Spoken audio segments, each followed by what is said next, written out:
Урядная личность, человек с высоким чувством достоинства, мудрая, отлично знала и соблюдала в жизни ингушский этикет. Такой запомнилась она, Фируза Гиреевна Оздоева, человек, который внес огромный вклад в изучение ингушского языка.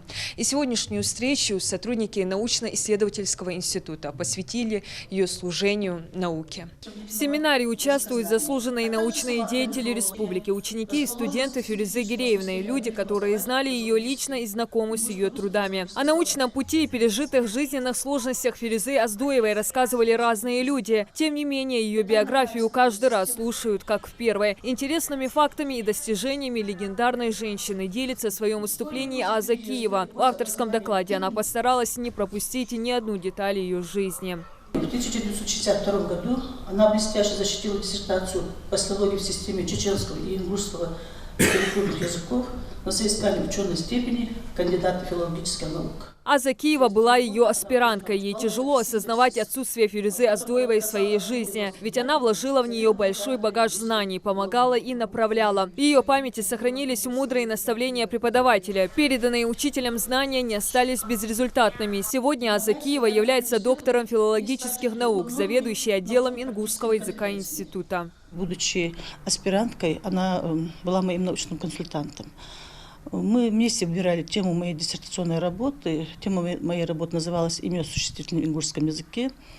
Тема не была ранее исследована, и поэтому Фируза Гиреевна решила, что исследование этой темы внесет вклад в развитие ингушского языкознания.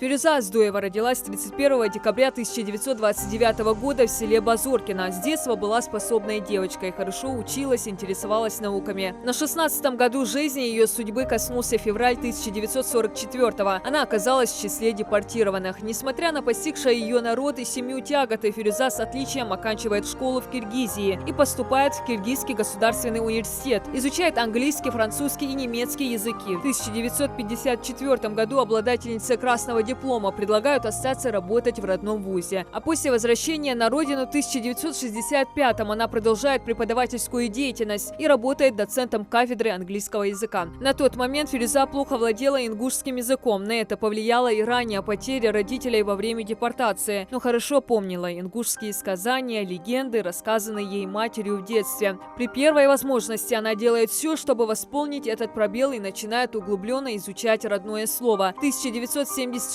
году создает научную школу по исследованию ингушского языка, проводит всероссийские научные конференции, становится деканом филологического факультета ЧИГУ. В 1985 году Фируза Гиреевна становится первой женщиной-доктором наук в ЧССР. Она оставила богатое научное наследие. Ее ученики сегодня трудятся во благо вузов и школ республики. Фируза Гиреевна является ярким представителем той плеяды ингушской научной интеллигенции, зарождение и становление которой совпало с очень тяжелым периодом в истории ингушского народа, с периодом депортации. На мой взгляд, жизнь, деятельность, творчество Фирузы Гиреевны является воплощением, я думаю, что можно так сказать, целой эпохи истории ингушского народа.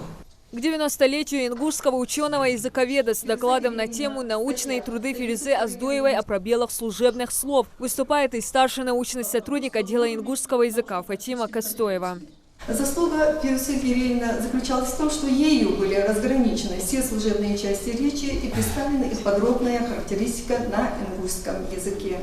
В начале 90-х годов Фируза Оздоева в Калифорнийском университете в Беркли совместно с лингвистами и кавказоведом Джоанной Николь занималась составлением англо-ингушского словаря. В 1988 году по линии ЮНЕСКО была удостоена диплома и премии академика Чикабавы. Также по приглашению работала в Калифорнийском университете США. Яркие достижения и нескончаемое служение народу настоящей патриотки стало гордостью для каждого жителя республики. Мы были достаточно близко знакомы. Она была в гостях у нас дома, дружила с моей супругой.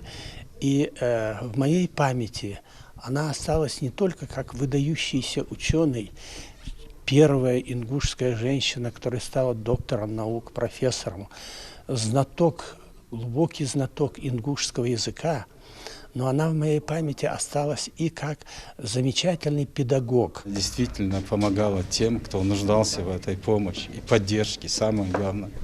В ней был тот самый вот ингушский дух, ингушской женщины. Дал Сидолцин, дал Ясмил Охлоейлус. Заслуженного деятеля науки России не стало на 80-м году жизни. В честь нее названа улица в столице Ингушетии Магасе. Имя Фирузы Оздоевой также можно встретить в 3-м выпуске энциклопедии «Лучшие люди России». Диана Дударова, Асхаб Белакиев, Новости 24.